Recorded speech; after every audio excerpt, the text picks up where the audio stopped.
നമസ്കാരം. CPM-ൻ്റെ അവലോകന യോഗങ്ങളെല്ലാം കഴിഞ്ഞിരിക്കുകയാണ്. അതിനെ ചുറ്റിപ്പറ്റിയുള്ള വാർത്തകളും വർത്തമാനവും ഒക്കെയാണിപ്പോൾ നടന്നുകൊണ്ടിരിക്കുന്നത്. വിലയിരുത്തലുകൾ താഴെ തട്ട് മുതൽ തന്നെ നടന്നുകൊണ്ടിരിക്കുകയാണ്. ഇതിനകത്ത് പല കാര്യങ്ങളാണ് പുറത്തു വരുന്നത്. അതായത് ധാർഷ്ട്യം ഒഴിവാക്കുക, വിനയം അത്യാവശ്യമായ കാര്യം, ഇത് അണികളോടെ കാണിക്കേണ്ടതാണ്. അപ്പോൾ ഈ ധാർഷ്ട്യം ഒഴിവാക്കുക എന്ന് പറയുമ്പോൾ ഇതാരാണ് ഇത്രയും കാലം ധാർഷ്ട്യം കാണിച്ചത് എന്നുള്ളത് വ്യക്തമാണ്. അതുപോലെ തന്നെ കേരളത്തിലെ പാർട്ടിയുടെ ബംഗാളിലേക്കുള്ള ദൂരം കുറഞ്ഞു എന്ന് പറയുമ്പോൾ അത് വളരെ ഗൗരവമായിട്ടുള്ള കാര്യമാണ്. ബംഗാളിലും ത്രിപുരയിലും നിലം തൊടാൻ കഴിയാത്ത അവസ്ഥയിലേക്ക് CPM പോയി കഴിഞ്ഞിരിക്കുകയാണ്. അതേ അവസ്ഥയിലേക്ക് അങ്ങോട്ടുള്ള ദൂരം കുറഞ്ഞിരിക്കുന്നു എന്ന് പറയുമ്പോൾ പിന്നെ വേറൊരു വിശദീകരണത്തിൻ്റെ ആവശ്യം ഇല്ല എന്നുള്ളതാണ്. അതുപോലെ തന്നെ യെച്ചൂരി പറഞ്ഞ മറ്റൊരു കാര്യം, ജനങ്ങളുടെ ജീവൽ പ്രശ്നമാണ് പ്രധാനം. വികസനം വേണം, അത് കഴിഞ്ഞ് ജീവൽ പ്രശ്നമെന്ന് പറഞ്ഞു കഴിഞ്ഞാൽ 6 മാസമായി മുടങ്ങിക്കിടക്കുന്ന ക്ഷേമ പെൻഷൻ, സപ്ലൈകോയിൽ അന്നമില്ലാത്ത അവസ്ഥ, റേഷൻ കടയിൽ റേഷൻ വിതരണം നിലച്ച അവസ്ഥ, അതുപോലെ തന്നെ ഒരു മന്ത്രിയുടെ PA പോലും ജനങ്ങൾക്ക് സമീപിക്കാൻ കഴിയാത്ത അവസ്ഥ. അപ്പോൾ എത്തരത്തിലുള്ള ഹുങ്കാണ് പാർട്ടിയും നേതാക്കന്മാരും കാണിക്കുന്നതെന്നുള്ളത് വ്യക്തമാണ്. മുഖ്യമന്ത്രി മുതൽ ബ്രാഞ്ച് സെക്രട്ടറി വരെ താഴേക്ക് ഇറങ്ങണം എന്നുമാണ് പറയുന്നത്. ഇതിൽ നിന്നൊക്കെ ഈ തോൽവിയുടെ വ്യാപ്തി വളരെ വലുതാണ് എന്നിതിൽ നിന്ന് മനസ്സിലാക്കാം. ശ്രീ KM ഷാജഹാൻ, ഇത് വളരെ ഗൗരവമായിട്ട് കാണേണ്ടതായ കാര്യം തന്നെയാണ്. ഇതുവരെ ഉണ്ടായിട്ടുള്ള വിലയിരുത്തൽ പോലല്ല 2024 ലോക്സഭാ തെരഞ്ഞെടുപ്പിൽ CPM-നേറ്റ കനത്ത പ്രഹരത്തിലുള്ള ഈ വിലയിരുത്തൽ. നമുക്ക് ചില കാര്യങ്ങൾ നോക്കിക്കഴിഞ്ഞാൽ ഇപ്പോൾ ആദ്യമായിട്ട് ഇതിനകത്ത് പറയുന്ന ഈ ധാർഷ്ട്യം ഒഴിവാക്കുക, വിനയം വേണം എന്നൊക്കെ പറഞ്ഞിട്ടുണ്ട്. പക്ഷേ അവിടെയെല്ലാം തന്നെ MV ഗോവിന്ദൻ മാധ്യമങ്ങളെ കാണുമ്പോൾ പറയുന്നത് ഇതൊക്കെ പിണറായിയെ ഉദ്ദേശിച്ചുകൊണ്ടൊന്നും അല്ല പറഞ്ഞതെന്ന് എടുത്തു പറയുന്നുണ്ട്. ഇതിൽ നിന്ന് നമ്മൾ മനസ്സിലാക്കേണ്ട ഒരുപാട് കാര്യങ്ങളുണ്ട്. ഒന്ന്, ഈ 2019 ലോക്സഭാ തെരഞ്ഞെടുപ്പിന് ശേഷം CPM-ൻ്റെ കേന്ദ്ര കമ്മിറ്റി നടത്തിയിട്ടുള്ളൊരു അവലോകനം ഞാൻ എടുത്തൊന്ന് പരിശോധിക്കുകയായിരുന്നു.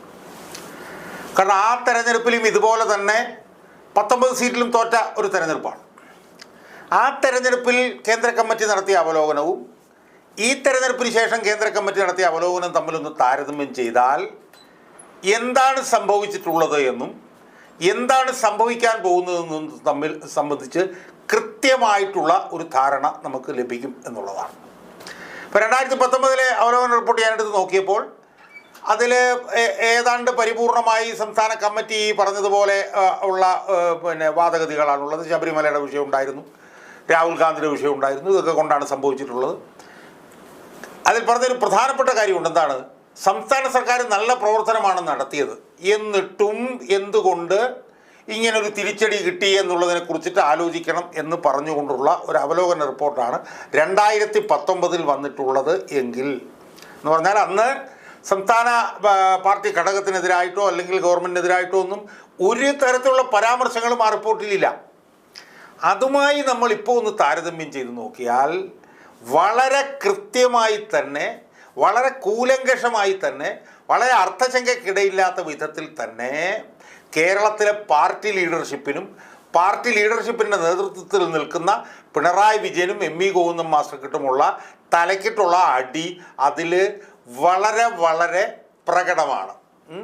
ഇതിൽ ഞാൻ അന്വേഷിച്ചപ്പോഴത്തേക്ക് എനിക്ക് മനസ്സിലാക്കാൻ കഴിയുന്നൊരു കാര്യം, സംസ്ഥാന കമ്മിറ്റിയുടെ റിപ്പോർട്ട് ഏതാണ്ട് പരിപൂർണമായി തന്നെ കേന്ദ്ര കമ്മിറ്റി എടുത്ത് ചവിട്ടോട്ടെ കളഞ്ഞു എന്നാണ് എനിക്കിപ്പോൾ കിട്ടുന്ന പുതിയ വിവരം. അതായത് സംസ്ഥാന കമ്മിറ്റിയുടെ റിപ്പോർട്ടിനകത്ത് പ്രധാനമായും 2 ഭാഗങ്ങളുണ്ടായിരുന്നു. ആദ്യ ഭാഗത്ത് എന്താ പറഞ്ഞത്? മുസ്ലിമിൻ്റെ വോട്ട് പോയി, ഹിന്ദുവിൻ്റെ വോട്ട് പോയി, പ്രത്യേകിച്ച് ഈഴവ വോട്ട്, ക്രിസ്ത്യാനിയുടെ വോട്ടും പോയി എന്ന് പറഞ്ഞിട്ട് രണ്ടാം ഭാഗത്തെ ചില സ്വയം വിമർശനങ്ങൾ നമ്മളത് ചർച്ച ചെയ്യുകയും ചെയ്തിട്ടുണ്ട്. അതിനകത്ത് വേറൊരു കാര്യം കൂടെ പറഞ്ഞു, ദേശീയ തലത്തിൽ കോൺഗ്രസിനോടൊപ്പം നിൽക്കുന്നു. അതെ, അത് പറഞ്ഞു. അതിൽ ദേശീയ തലത്തിൽ കോൺഗ്രസിനോടൊപ്പം നിൽക്കുന്നപ്പോൾ കോൺഗ്രസിൻ്റെ നേതൃത്വത്തിൻ്റെ പുറകിലാണ് ആളുകൾ അണിനിരന്നത്, അതുകൊണ്ട് ന്യൂനപക്ഷം അങ്ങോട്ട് പോയി എന്നുള്ള ആ വാദം സംസ്ഥാന കമ്മിറ്റി പറഞ്ഞത് കേന്ദ്ര നേതൃത്വം അംഗീകരിച്ചിട്ടുണ്ട്. എന്നാൽ ബാക്കി സംസ്ഥാന സമിതി പറഞ്ഞ മുഴുവൻ കാര്യങ്ങളും അവർ തള്ളിക്കളഞ്ഞിരിക്കുകയാണ്. ഉദാഹരണത്തിന് സംസ്ഥാന കമ്മിറ്റി ആദ്യം പറഞ്ഞെന്താ, മുസ്ലിം ലീഗ്, പോപ്പുലർ ഫ്രണ്ട്, ജമാഅത്തെ ഇസ്ലാമി, SDPI ഇവരുമൊക്കെ ആയിട്ട് ചേർന്ന് ആണ് മത്സരിച്ചത്. അതുകൊണ്ട് മുസ്ലിങ്ങളുടെ വോട്ടുകൾ അങ്ങോട്ട് പോയി. ഹിന്ദുക്കളുടെ വോട്ട്, പ്രത്യേകിച്ച് ഈഴ വോട്ട് എങ്ങനെയാണ് പോയത്? വെള്ളാപ്പള്ളി നരേശൻ SNDPയുടെ ഭാഗമായി അതിനെ മുഴുവൻ BJPയിലേക്ക് തിരിച്ചുവിട്ടു. ക്രിസ്ത്യാനികളിൽ ഒരു വിഭാഗത്തിൻ്റെ വോട്ട് പോയത് അവർക്ക് ചില ഫണ്ടിങ്ങൊക്കെ ആയി ബന്ധപ്പെട്ടുകൊണ്ട് BJP നടത്തിയിട്ടുള്ള ചില നീക്കങ്ങളുടെ ഭാഗമായിട്ടാണ് കൃത്യം വോട്ട് പോയത്. ഇതാണ് പ്രധാനമായും സംസ്ഥാന സമിതിയുടെ റിപ്പോർട്ടിൽ ഉണ്ടായിരുന്നത്. ഇതുമായി അവിടെ ചെന്നപ്പോഴത്തേക്കും കേന്ദ്ര കമ്മിറ്റി സംസ്ഥാന നേതൃത്വത്തോട് ചോദിച്ചിട്ട് പറഞ്ഞു, ശരി, ക്രിസ്ത്യൻ വോട്ടും മുസ്ലിം വോട്ടും ഹിന്ദു വോട്ടും ഒക്കെ പോയി, സമ്മതിച്ചു, അതിലൊന്നും ഞങ്ങൾക്ക് തർക്കമില്ല. പക്ഷേ അടിസ്ഥാന വോട്ടുകൾ എവിടെ പോയി? അടിസ്ഥാന വോട്ടുകൾ എങ്ങോട്ടാണ് പോയത്? മറുപടിയില്ല. അതിനെ തുടർന്ന് ഇവിടുന്ന് കൊണ്ടുപോയ റിപ്പോർട്ടിലെ ആ ഭാഗം മുഴുവൻ എടുത്ത് അവർ ചവിട്ടോട്ടെ കളഞ്ഞിട്ടാണ് അവർ കൃത്യമായിട്ടുള്ള നിരീക്ഷണങ്ങളുമായി അവർ രംഗത്ത് വന്നത്.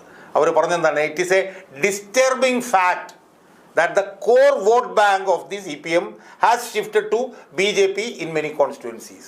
വളരെ ആശങ്കാജനകമാണ്, വളരെ അസ്വസ്ഥത ഉളവാക്കുന്ന കാര്യമാണ് CPMൻ്റെ അടിസ്ഥാന വോട്ട് BJPയിലേക്ക് പല മണ്ഡലങ്ങളിലും പോയത്. അതിൽ ആലപ്പുഴയും ആറ്റിങ്ങലും വളരെ പ്രധാനമാണ്. ആറ്റിങ്ങലിൽ 600 ചില്ലാനം വോട്ടിനാണ് നമ്മൾ ജയിച്ചത്. ആലപ്പുഴയിൽ നമ്മുടെ വോട്ട് വലിയ തോതിൽ BJPയിലേക്ക് മാറിയിട്ടുണ്ട് എന്ന് പറഞ്ഞു. അതിനുശേഷം പറഞ്ഞ ഏറ്റവും പ്രധാനപ്പെട്ട ഒരു കാര്യം എന്താണ്, നമ്മൾ കഴിഞ്ഞ പ്രാവശ്യം ചർച്ച ചെയ്തതാണ്. എന്താണ്? ജനങ്ങളുടെ മൂഡും പ്രിഫറൻസസും മനസ്സിലാക്കാൻ പാർട്ടി യൂണിറ്റുകൾക്ക് കഴിഞ്ഞില്ല. ഇതൊന്നും ഇവിടുന്ന് കൊണ്ടുപോയ റിപ്പോർട്ടിൽ ഇല്ലായിരുന്നു.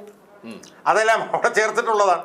അതുപോലെ തന്നെ സാമൂഹിക മാധ്യമങ്ങളുടെ കാര്യത്തിൽ CPM ഏറ്റവും പുറകിലായിരുന്നു എന്നും യുവാക്കളെയും 18 വയസ്സുള്ളവരെയും ഒന്നും തെരഞ്ഞെടുപ്പ് രംഗത്തേക്ക് കൊണ്ടുവരാൻ കഴിഞ്ഞില്ലെന്നും പറഞ്ഞ കേന്ദ്ര കമ്മിറ്റിയുടെ റിപ്പോർട്ടിൽ അഴിമതി സംബന്ധിച്ചും അഹങ്കാരം സംബന്ധിച്ചും കൃത്യമായിട്ടുള്ള പരാമർശങ്ങളുണ്ടായിരുന്നു. അതൊന്നും ഇവിടുന്ന് കൊണ്ടുപോയ റിപ്പോർട്ടിൽ ഉണ്ടായിരുന്നില്ല. പഞ്ചായത്ത് തലത്തിലും സഹകരണ മേഖലയിലും മറ്റ് തലങ്ങളിലുമൊക്കെ അഴിമതിയുടെ റിപ്പോർട്ടുകൾ കൂടുതലായി വരുന്നുണ്ടെന്നും this has to be strictly curbed എന്നാണ് അതിനകത്ത് പറഞ്ഞത്.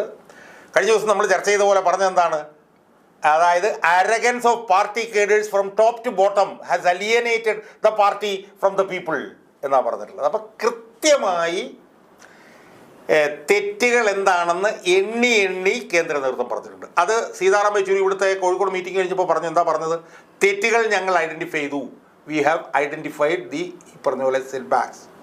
ഇനി വേണ്ടത് എന്താണ്? ഇനി തിരുത്തലാണ് വേണ്ടത്. അത് സംസ്ഥാന കമ്മിറ്റി ഇനി കൂടുമ്പോൾ ആ സംസ്ഥാന കമ്മിറ്റി എന്തൊക്കെയാണ് തിരുത്തേണ്ടത് എന്നുള്ളത് സംബന്ധിച്ച് തീരുമാനിക്കും എന്ന് പറഞ്ഞു.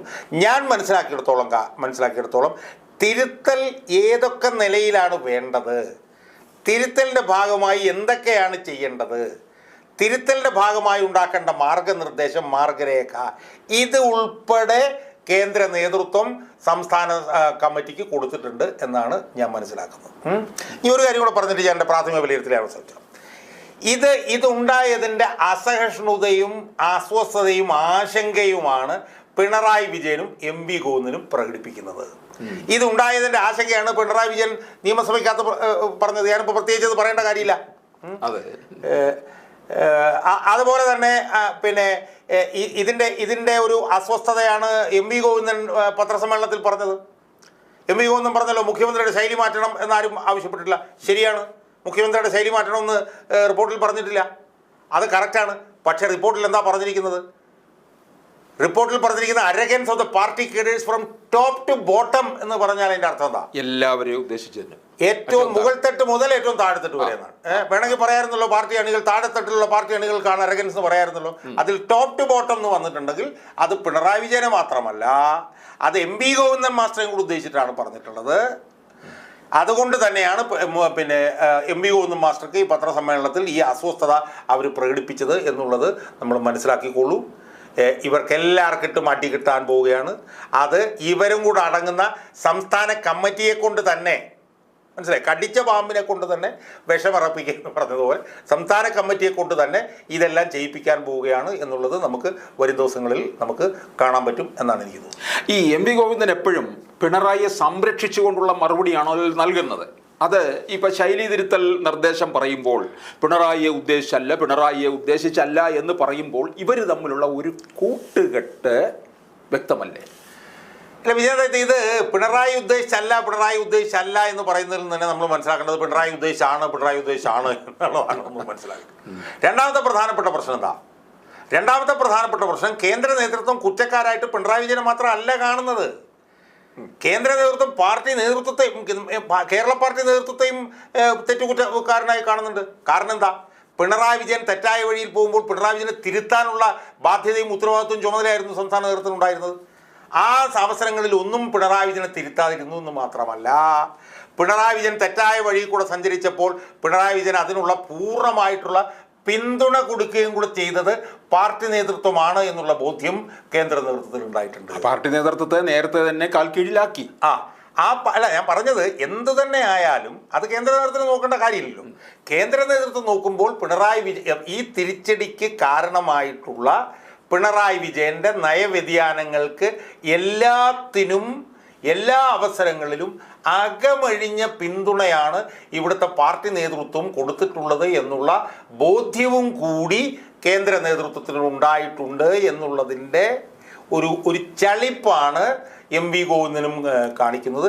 എം വി ഗോവിന്ദനും വലിയ തോതിലുള്ള വിമർശനം കേന്ദ്ര നേതൃത്വത്തിൽ നിന്ന് കിട്ടിയിട്ടുണ്ട്. ആ അസ്വസ്ഥതയും ആ ആശങ്കയുമാണ് അവരുടെ പ്രതികരണത്തിലൂടെ ജനങ്ങളോട് കാണിച്ചുകൊണ്ടിരിക്കുന്നത്. ഇനി ഇതിനകത്ത് പറയുന്ന മറ്റൊരു പ്രധാനപ്പെട്ട കാര്യം, ഒരു മന്ത്രിയുടെ പ്രൈവറ്റ് സെക്രട്ടറിയെ പോലും സമീപിക്കാൻ കഴിയാത്ത ഒരു സാഹചര്യമാണ് നിലവിലുള്ളത്. അപ്പോൾ സാധാരണ ജനങ്ങൾക്ക് സമീപിക്കണ്ടേ? അപ്പോൾ അതിൽ നിന്നല്ല അകറ്റി നിർത്തുക. അതാണ് ഈ പറയുന്നത്, ഈ വിനയം ആവശ്യമാണ്, താഴെ തട്ടിലേക്ക് ഇറങ്ങണം എന്ന് പറയുന്നത്. ഇത് നമുക്ക് ഈ തിരുവനന്തപുരത്ത് നമുക്ക് നിൽക്കുമ്പോൾ തന്നെ ഇത് മനസ്സിലാകുന്നുണ്ടല്ലോ, ഈ മന്ത്രിമാരുടെ PA പോലും കാണിക്കുന്ന ധാർഷ്ട്യവും അഹങ്കാരവും ഒക്കെ. അല്ല, മന്ത്രിമാരുടെ PAമാരാണ് പല മന്ത്രിമാരെയും ഭരിച്ചുകൊണ്ടിരുന്നത് എന്നുള്ളത് നമുക്ക് കാണാൻ പറ്റുന്നുണ്ട്. ഇതെല്ലാം തന്നെ തിരുത്തപ്പെടാൻ പോവുകയാണ്. തിരുത്തലിൻ്റെ ഫലം എന്താവും എന്നുള്ളത് സംബന്ധിച്ചൊന്നും എനിക്കറിയില്ല. ഇതിൻ്റെ ഭാഗമായിട്ടാണ് പറഞ്ഞത്, പാർട്ടി യൂണിറ്റുകൾ have failed to assess the mood and preferences of the public എന്ന് പറയുമ്പോൾ അതിനകത്തെല്ലാം ഉണ്ട്. പാർട്ടി യൂണിറ്റുകൾക്ക് ജനങ്ങളുടെ വികാരവും അവരുടെ മുൻഗണനകളും അറിയാൻ കഴിഞ്ഞില്ല എന്നുള്ളത്. അപ്പോൾ സ്വാഭാവികമായും ഇതിൽ നിന്നൊക്കെ നമ്മൾ മനസ്സിലാക്കേണ്ടത് തെറ്റുകൾ എന്താണെന്നുള്ളത് കൃത്യമായി തന്നെ കണ്ടുപിടിക്കപ്പെട്ടിരിക്കുന്നു. ഇവിടെ CPMൻ്റെ സംസ്ഥാന സെക്രട്ടറിയുടെയും മുഖ്യമന്ത്രിയുടെ ഒക്കെ പ്രതികരണങ്ങൾ നടക്കുന്ന സമയത്ത് പാർട്ടി പോളിറ്റ് ബ്യൂറോ മെമ്പർമാർ ഇവിടെ ഒന്ന് നടത്തിയിട്ടുള്ള പ്രതികരണങ്ങൾ നമ്മൾ നോക്കണം. യെച്ചൂരി നടത്തിയിട്ടുള്ള പ്രതികരണം നമ്മൾ നോക്കണം. പ്രകാശ് കാരാട്ട് നടത്തിയിട്ടുള്ള പ്രതികരണം നമ്മൾ നോക്കണം. വിജയരാഘവൻ നടത്തിയിട്ടുള്ള പ്രതികരണം നമ്മൾ നോക്കണം. അപ്പോൾ അവരുടെ പ്രതികരണങ്ങൾ നോക്കുമ്പോൾ നമുക്ക് കാണാൻ കഴിയും ഇതിനകത്ത് സംസ്ഥാന നേതൃത്വം തെറ്റുപറ്റി, സംസ്ഥാന നേതൃത്വത്തിന് തെറ്റി എന്നുള്ളത് കേന്ദ്ര നേതൃത്വം വിലയിരുത്തിയിട്ടുണ്ട് എന്നുള്ളത്. ആ വിലയിരുത്തലിൻ്റെ ഭാഗമായിട്ട് തിരുത്തലുകൾ ഇനി നടത്താൻ പോവുകയാണ് എന്ന് സീതാറാം യെച്ചൂരി പറഞ്ഞിട്ടുണ്ട്. അവിടെ നമ്മൾ വ്യത്യസ്തമായിട്ട് വേറൊരു കാര്യം കാണണം. എന്താണ്? തോമസ് ഐസക് ഇപ്പോൾ ഫേസ്ബുക്കിൽ കൂടെ പ്രതികരിക്കുന്നുണ്ട്. ഇന്നലെ തോമസ് ഐസക്കിൻ്റെ പ്രതികരണം എന്തായിരുന്നു? തിരുത്തി എന്ന് ജനങ്ങളെ ബോധ്യപ്പെടുത്തും. ഇതാണ് തോമസ് ഐസക്കിൻ്റെ പ്രതികരണം. ഇതാണ് കേന്ദ്ര നേതൃത്വത്തിൻ്റെ പ്രതികരണം. നമ്മൾ ആദ്യ ദിവസം തന്നെ നമ്മൾ പറഞ്ഞൊരു കാര്യമുണ്ട്, കേന്ദ്ര നേതൃത്വത്തിൻ്റെ അറിവോടുകൂടിയാണ് ഇപ്പോൾ തോമസ് ഐസക് ഈ പ്രതികരണം മുഴുവൻ നടത്തുന്നതെന്ന്. ഇപ്പോൾ അത് കൃത്യമായിട്ടുണ്ട്. കേന്ദ്ര നേതൃത്വത്തിൻ്റെ പ്രതികരണം തോമസ് ഐസക്കാണ് നടത്തിക്കൊണ്ടിരിക്കുന്നത്. അതാണ് ഇവിടെ നടക്കാൻ പോകുന്നത്. അത് നടന്നു കഴിയുമ്പോൾ തങ്ങളൊക്കെ ഒറ്റപ്പെടും എന്നുള്ള ബോധ്യം പിണറായി വിജയനും MV ഗോവിന്ദൻ മാസ്റ്റർക്കും കൃത്യമായി ഉണ്ടായിട്ടുണ്ട് എന്നുള്ളതിൽ നിന്നുള്ള അസഹിഷ്ണുതയാണ് അവർ പുറമെ പ്രകടിപ്പിച്ചുകൊണ്ടിരിക്കുന്നത്. അത് എന്താണ് സംഭവിക്കാൻ പോകുന്നുള്ളത് അടുത്ത സംസ്ഥാന കമ്മിറ്റി കഴിഞ്ഞ് തിരുത്തൽ നടപടികൾ ആരംഭിച്ചു കഴിയുമ്പോൾ നമുക്ക് അത് കൃത്യമായി ബോധ്യപ്പെടും എന്നാണ് എനിക്കിപ്പോൾ സൂചിപ്പിക്കുക.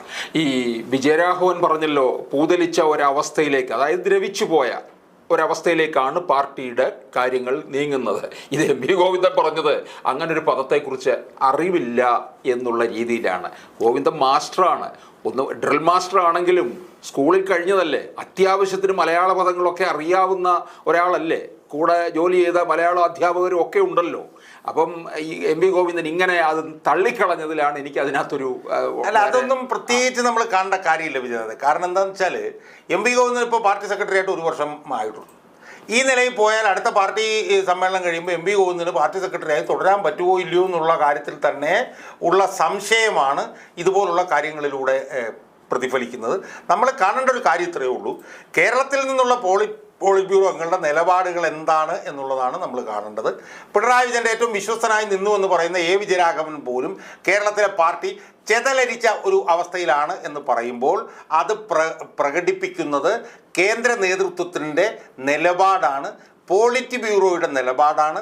ആ നിലപാട് ബഹുഭൂരിപക്ഷം പേരും ഈ പറഞ്ഞ ഇവിടുത്തെ നേതൃത്വത്തിനും പിണറായി വിജയനും എതിരാണെന്നുള്ളതിൻ്റെ പച്ചയായിട്ടുള്ള പ്രതിഫലനമാണ് എ വിജയരാഘവൻ്റെ പ്രതിഫലനത്തിൽ കൂടി വന്നത് എന്ന് മാത്രം നമ്മൾ ഇപ്പോൾ വിലയിരുത്താൻ മതി എന്നാണ് എനിക്ക് തോന്നുന്നത്. ഈ ജനങ്ങളുടെ ജീവൽ പ്രശ്നമാണ് പ്രധാനമെന്ന് യെച്ചൂരി പറഞ്ഞൊരു കാര്യമുണ്ട്. അതാണ് ശരിക്കും അടിവരയിടേണ്ടത്. വികസനം പിന്നീട് മതി എന്നാണ് പറഞ്ഞിരിക്കുന്നത്. അല്ല, അത് സ്വാഭാവികമാണ്. കാരണം എന്താ വെച്ചാൽ ഞാൻ നേരത്തെ പറഞ്ഞല്ലോ, തിരുത്താതെ നിൽക്കാൻ കഴിയില്ല എന്നുള്ളിടത്തേക്ക് എത്തിയിരിക്കുന്നു. ചുവരുണ്ടെങ്കിലേ ചിത്രം എഴുതാൻ പറ്റൂ എന്നുള്ളത് പറഞ്ഞ പോലെ ചുവര് തന്നെ അലിഞ്ഞു പോകുന്നു എന്നുള്ള നിലയിലേക്ക് എത്തിയിരിക്കുന്നു എന്നുള്ളത് കൊണ്ട് ഇനി തിരുത്താതെ ഒരു ഇഞ്ച് പോലും മുന്നോട്ട് പോകാൻ കഴിയില്ല എന്നുള്ളൊരു ബോധ്യം കേന്ദ്ര നേതൃത്വത്തിനുണ്ടായിരിക്കുന്നു. അതിൻ്റെ തുടക്കം നമുക്ക് അടുത്ത 1-2 ആഴ്ചക്കുള്ളിൽ കാണാൻ കഴിയും.